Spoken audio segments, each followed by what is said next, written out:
So it was a business decision first and foremost, and that's all there was to it. It's given me a lot more opportunity outside of the game of golf and giving me more time with my family and my future family. So for me, that was a decision. LIV Golf just dropped a global bombshell, and Bryson DeChambeau may be the fuse. What started as a quiet policy change has exploded into one of the biggest power plays in modern golf. But what followed shocked everyone, because behind the PR spin lies a battle for golf's soul, and Bryson's blueprint might just decide who wins. Global Gambit. It's official. LIV Golf just pulled a move straight out of the Disruptors playbook. Effective 2026, every new LIV signee will have to play 2 International Series events on the Asian Tour, on top of the full 14-event schedule. Translation? No more hiding in the West. If you want LIV money, you're flying to Oman, Qatar, Bangkok, wherever the PIF's private jets point you. Greg Norman called it a commitment to global growth, but critics are already calling it what it really is: a power grab disguised as diplomacy. So we decided to go down to Trump National Golf Club in Bedminster, New Jersey this weekend to learn more about it. Now, we showed you part of our visit last night. We had a conversation with the new commissioner of LIV Golf, Greg Norman, one of the greatest players in the world, but we wanted to know what the players who are participating in LIV Golf think of this, and why'd they leave the PGA anyway? Why would anyone leave the PGA? Well, Bryson DeChambeau is one of the best golfers in the world, played at SMU. He's one of the longest drivers in the history of the sport. He's now playing for LIV. At the center of this high-gloss globalization stunt is none other than Bryson DeChambeau, the once math-obsessed scientist of golf, who's now serving as LIV's unofficial ambassador. His voluntary participation in previous Asian Tour events, those quick jaunts to Oman and Qatar, suddenly look less like random appearances and more like groundwork for LIV's international empire. DeChambeau isn't just a player anymore. He's a prototype for LIV's next phase. Rumor has it that Bryson's contract, worth a cool $150 million since his 2022 defection, is up for renewal in late 2025. Insiders claim he asked for a $280 million extension. LIV's investors reportedly laughed, politely, then turned the tables. The new LIV isn't about buying loyalty anymore, it's about building legacy. The days of blank check contracts are fading, and Bryson's negotiations may become the litmus test for LIV's financial evolution. But the plot thickens. This new rule doubles as a strategic backdoor into the OWGR system. LIV has been screaming about world ranking points since 2022, and by forcing players into the Asian Tour's ecosystem, they might have finally cracked the code. If the move works, Bryson's decision to embrace international play could give him the edge he's been chasing: legitimacy in a sport that's tried to erase him. PGA loyalists, of course, are rolling their eyes. To them, this is LIV's desperate attempt to buy credibility after years of being shut out by traditional golf's gatekeepers. But Bryson? He's leaning into the chaos. In his recent US Open presser, he smirked and said, "LIV's not going anywhere." The confidence was unshakable. The irony? Neither is the controversy. Because for every new market LIV breaks into, there's another rule, another headline, and another reminder that this isn't just about golf. It's about rewriting the global sports order with Bryson DeChambeau's name at the top of the manifesto. Defection fallout. Flashback to June 2022. Bryson DeChambeau was supposed to be the golden boy of American golf, the muscle-bound mathematician who turned the sport into a physics experiment. Then, in one jaw-dropping announcement, he traded legacy for LIV. One press release, and suddenly the mad scientist became the sellout of the century.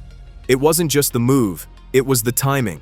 LIV's Saudi-funded millions had already lured Dustin Johnson and Phil Mickelson, but Bryson's defection felt like betrayal with a protein shake. He was young, fresh off a US Open win, a symbol of golf's next era, and then he jumped ship for what fans called blood money. The backlash was nuclear.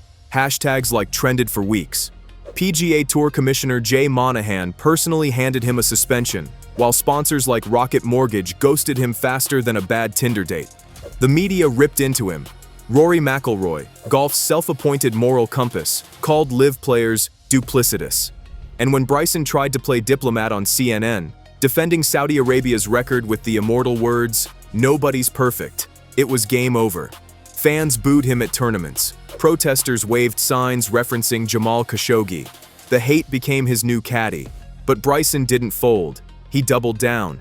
In LIV's loud, music-filled, no-cut circus, he found a kind of chaotic freedom. No more Thursday cuts, no more old guard snobbery, just big checks, big drives, and even bigger drama. He won events, built a YouTube empire, and slowly began turning his villain arc into a redemption story.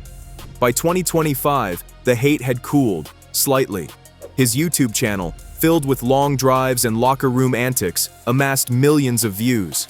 His Crushers GC team became a fan favorite, and he started sounding less like a corporate defector and more like a man who'd found his place in golf's rebellion. Still, the stigma lingered. Every time he lifted a LIV trophy, someone in the crowd muttered, "Traitor." And yet, this same man who was once booed at the Masters is now the face of LIV's next evolution. The irony writes itself. The player the PGA tried to erase has become LIV's moral backbone. In a league built on disruption, Bryson DeChambeau didn't just survive the hate, he turned it into his personal brand. LIV's policy change isn't just about Asia or world rankings, it's about rewriting golf's social order. And Bryson? He's the bridge, and sometimes the explosion, between what golf was and what it's about to become. Legal crossfire. By 2023, the tension between LIV and the PGA had mutated into full-blown legal warfare, and Bryson DeChambeau was one of its most vocal soldiers. His PGA suspension wasn't enough for golf's governing elite. They wanted him gone and guilty. So Bryson did what any self-respecting disruptor would do. He sued. Well, Rich, in Bryson's last start, which was on the PGA Tour at the Memorial, he said, when he was asked if he is going to join the LIV Golf Series, he said it would be too much of a risk for him to join that series at this point in his career. Less than a week later, he announced that he has indeed joined LIV Golf. I caught up with Bryson today, and I asked him what happened in that time period to turn what he called a risk into a reward. The 2022 antitrust lawsuit, with DeChambeau's name proudly listed among the plaintiffs, accused the PGA of monopolistic tyranny. The PGA fired back, branding LIV as sports-washing theater. For a year, golf's headlines read more like political dossiers than sports coverage.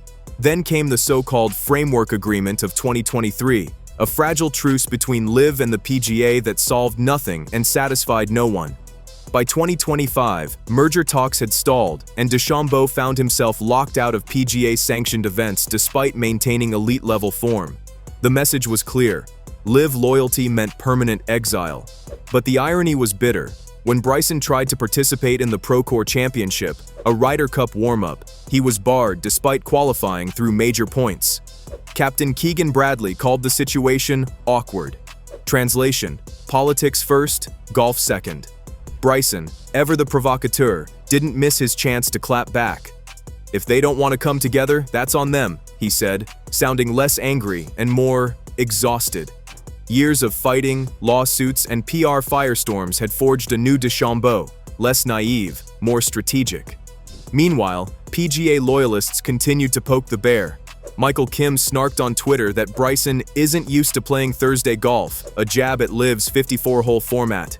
DeChambeau trolled right back, joking about not being invited to the PGA's Creator Classic, despite his YouTube fame. This wasn't just a war of tours, it was a meme war now. And through it all, one truth stood firm. The bans might have kept Bryson off PGA courses, but they couldn't silence him. His performances in LIV's 2025 season, wins in Korea, podium finishes in Singapore, proved that exile doesn't equal extinction. The 2026 LIV policy only amplifies the drama. While new players will be chained to mandatory international series appearances, Bryson's contract loophole gives him power, a rare card in this rigid system. For once, the man who broke golf's traditions might actually benefit from them. In this bizarre, bifurcated world of golf, Bryson DeChambeau isn't just fighting to play, he's fighting to matter. And somehow, against every stacked deck, he's still in the game. Ryder Rift. By the summer of 2025, golf's holy war had found its newest battlefield, the Ryder Cup. The one event meant to unify golf's best under national pride had instead become a referendum on loyalty. And right at the center of that messy morality play stood Bryson DeChambeau, caught between two flags and zero invitations. Walking out of that car and raising the trophy, and it's truly for LIV. and what they've done for me, the chance they took on me, and the chance I took on you guys. And it's a mutually beneficial relationship that I think has just been awesome. It's been awesome. The thanks has just been... Here's the setup. Despite earning enough points through his stellar LIV and major performances to qualify, Bryson was told he couldn't join his US teammates for the Procore Championship, the official Ryder Cup warm-up hosted by the PGA Tour. Captain Keegan Bradley called it unfortunate, but the undertone was obvious. LIV players could attend the dinners, not the tee times. It was like being invited to the wedding but banned from the dance floor. Bryson, ever the loyal chaos agent, still showed up. He flew from Dallas after the LIV season ended, shared laughs at team dinners, shook hands, smiled for photos, and then watched from the sidelines as PGA loyalists practiced on his course. The optics were brutal. The league's biggest American name, exiled from his own national team prep. The irony? LIV had no issue releasing him for rider duty. The PGA's moral posturing, it turned out, was a one-way mirror. "We're willing to let me play," Bryson said bluntly, twisting the knife. "They're the ones not willing to let us come together." The subtext? If golf is fractured, it's because the gatekeepers are still holding the hammer. Commentators feasted.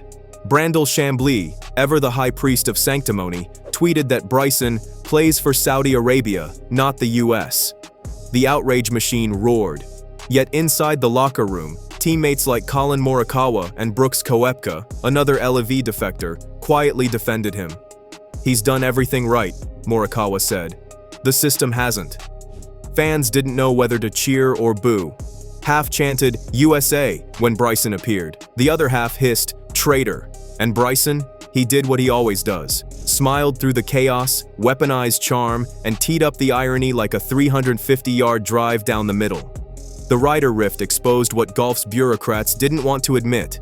The divide isn't about format, funding, or even Saudi ties. It's about control. The PGA can't forgive the players who prove the system isn't sacred. And Bryson, whether he meant to or not, became the face of that unforgivable truth. For all his smiles and sponsor logos, Bryson DeChambeau's Ryder Cup story isn't one of exclusion. It's a prophecy that golf's biggest battles will never again be fought on the fairway. Media meltdown. If golf had a gossip tabloid, Bryson DeChambeau would be its editor-in-chief, and Bryson DeChambeau would be its cover story, every single issue. Since 2022, no golfer has been as publicly dissected, mocked, and memed as Bryson. From his CNN "nobody's perfect" gaffe to his viral YouTube antics, he's become the Rorschach test for modern golf. You either think he's a revolutionary genius or a walking infomercial in a polo. And as LIV's 2026 global expansion unfolds, the commentary has reached fever pitch. Chambly, perched on his Golf Channel throne, tweeted that Bryson carries the baggage of sports washing wherever he goes. The post went viral, of course. Golf Twitter erupted into factions, one side defending Bryson as a pioneer, the other accusing him of being a propaganda puppet. DeChambeau, never one to shy away from a public spat, responded the only way he knows how, with trolling finesse. "If I'm carrying baggage," he tweeted, "it's full of trophies." The clapback was so clean it trended for 2 days. But beneath the banter lies exhaustion. In interviews, Bryson admits the media firestorm got personal. "It's not easy being the headline every time you swing a club," he said. "Sometimes you just want to play golf." Yet, paradoxically, he also thrives on the spectacle. Every dig fuels his defiance. Every snide comment becomes another thumbnail for his YouTube empire. Even peers can't resist taking swings. Michael Kim's Thursday golf jab, Brooks Koepka's playful shade, even Rory's recurring moral lectures, they all feed the narrative. Bryson isn't just competing against players, he's battling perception itself. The media's obsession with him exposes something bigger than LIV or the PGA: golf's identity crisis. For decades, golf lived in a cocoon of politeness, pressed slacks, and whispered claps. Bryson, with his equations and energy drinks, shattered that facade. LIV only poured gasoline on the fire. Now, golf media doesn't know whether to crown him or crucify him. Still, DeChambeau's PR resilience is unmatched. Every controversy becomes content. Every criticism becomes clickbait. Every feud becomes folklore. His strategy isn't avoidance. it's amplification. The louder the noise, the stronger the brand. By 2025, even his haters were watching his channel religiously. He'd become both the villain and the ringmaster of golf's circus, and he was loving it. Because in this media-saturated sport, the only unforgivable sin is irrelevance. And love him or loathe him, Bryson DeChambeau has never, ever been irrelevant. Fan frenzy. Remember when golf crowds used to whisper? Yeah, those days died the moment Bryson DeChambeau picked up a LIV. From 2022's PGA exodus to his 2025 LIV victories, Bryson's relationship with fans has been one long roller coaster of boos, banter, and bewilderment. When he first defected, audiences treated him like a villain on a reality show. "Sell out," they yelled. "Traitor," they sneered. He'd line up a 320-yard drive, and someone would inevitably shout, "Miss it!" But here's the twist. Bryson didn't shrink from the noise. He turned it into a soundtrack. At LIV events, the vibe is part rock concert, part carnival. Music blares, drinks flow, fans don't whisper, they roar. And Bryson? He feeds off it. The louder they heckle, the harder he smiles. The infamous July 2025 clip from LIV UK, where he stops mid-putt, glares at a heckler, and smirks, "They can't be saying miss it," became instant meme gold.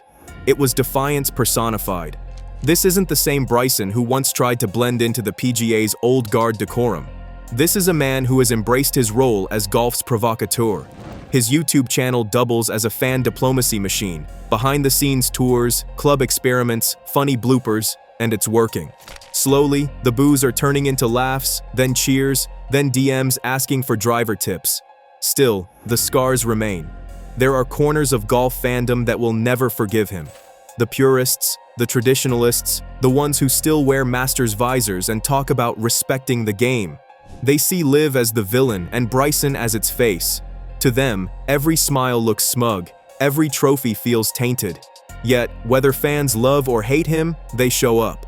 That's the irony. Bryson's controversy didn't destroy his career, it supercharged it. Every jeer is engagement, every hate post is reach. And in 2025's media landscape, engagement is currency. Bryson has become golf's first influencer-athlete hybrid, a walking contradiction of rebellion and relatability. He's not trying to win everyone back anymore. He's just trying to make sure no one can look away. So when fans boo him, he smiles. When they mock him, he uploads another vlog. And when they chant "traitor," he hits another 400-yard drive straight into the algorithm. Love him or hate him, Bryson DeChambeau has done the impossible. He's made golf loud. Legacy rebuild. For all the chaos, lawsuits, memes, and moral lectures, Bryson DeChambeau is finally doing something golf hasn't seen in years, building a legacy from the ashes of his own downfall. By late 2025, with his contract clock ticking, Bryson's negotiations with LIV had become headline candy. Would he stay? Would he demand another 9-figure payday? Would he, as PGA dreamers whispered, crawl back to the establishment? None of the above. Instead, Bryson made it clear. He's doubling down. "I'm not done yet," he told reporters in March. "LIV's not going anywhere, and neither am I." The confidence wasn't bluster, it was strategy. Bryson sees LIV not as a paycheck, but as a platform, one he helped legitimize when no one else believed in it. This is the comeback chapter, and it's not quiet. With the 2026 International Series mandate, LIV is reshaping itself into a global tour. And Bryson? He's the poster child for its new ethos, performance over politics, brand over bureaucracy. But this isn't just business, it's personal redemption. The kid who once cried after fans booed him at the Memorial Tournament now laughs at hecklers. The man who lost sponsors now signs partnerships with tech firms, crypto brands, and streaming platforms. The same fans who mocked him for selling out now tune in weekly to his online challenges, watching him turn golf into content. This metamorphosis isn't accidental, it's masterful. DeChambeau has learned what every modern celebrity eventually does: control the narrative, and you control the noise. As for his critics, they're trapped in a loop. Every article about his fall from grace just fuels his brand. Every moral panic about LIV's funding fades under the weight of another viral drive or international win. He's rewriting what career longevity means in golf's social media age. When the history books look back on this era, they won't remember every lawsuit or press release. They'll remember the transformation, from the mad scientist of golf to its most polarizing prophet. And maybe, just maybe, they'll admit that Bryson DeChambeau didn't destroy golf's tradition. He forced it to evolve. Future divide. So, where does golf go from here? The 2026 season looms like a neon-lit cliffhanger. LIV Golf is doubling down on globalization, the PGA Tour is doubling down on control, and Bryson DeChambeau stands exactly where he loves to be, dead center in the storm. I see myself playing a lot of golf, hopefully creating a lot of great entertainment for golf fans, and give myself a lot of free time for myself to be able to do things outside. It's giving me the resources to go do something in Dallas, build a driving range, build a multi-sport complex, do things that I can do for my foundation, grow my education principle idea that I have, and do things in Dallas that I want to be able to do. The new rule mandating international series participation is more than policy, it's prophecy. LIV is no longer chasing validation from the PGA, it's creating a world where it doesn't need it. The Asian Tour partnership, the growing fan base, the international expansion, they all point to a golf world unrecognizable from the one Bryson left behind in 2022. DeChambeau's next contract will define the league's direction. If he stays, and all signs say he will, LIV will brand him as the face of its second generation. Less controversy, more competition, still plenty of chaos. If he somehow walks away, the ripples could fracture the sport all over again. Either way, the symbolism is undeniable. Bryson began this saga as a defector, but he's ending it as a builder, a strange, contradictory architect of a fractured sport, trying to glue itself back together with oil money, innovation, and ego. PGA loyalists may scoff at LIV's manufactured legitimacy, but even they can't ignore the shift. The game's audience is younger, louder, more global, and it's tuning in to Bryson's wavelength. He represents the new generation of athletes who aren't just competitors, but content creators, entrepreneurs, and lightning rods of cultural debate. The old guard can't stop the future, they can only complain about it. As for Bryson, he's found peace in the chaos. He's no longer fighting to be liked, only to be remembered. "I want to build something that lasts," he said recently, grinning like a man who already has. And I think we are. The irony? He's right. Golf is no longer quiet. It's messy, global, unpredictable, and that's exactly why people are watching again. Bryson DeChambeau didn't just survive golf's biggest controversy, he turned it into his kingdom. From hated defector to global ambassador, Bryson DeChambeau's journey mirrors the sport's own chaos, ambitious, absurd, and unstoppable. LIV Golf's gamble is rewriting golf's DNA, and Bryson is its headline act. Love him or loathe him, one truth remains: golf will never be quiet again.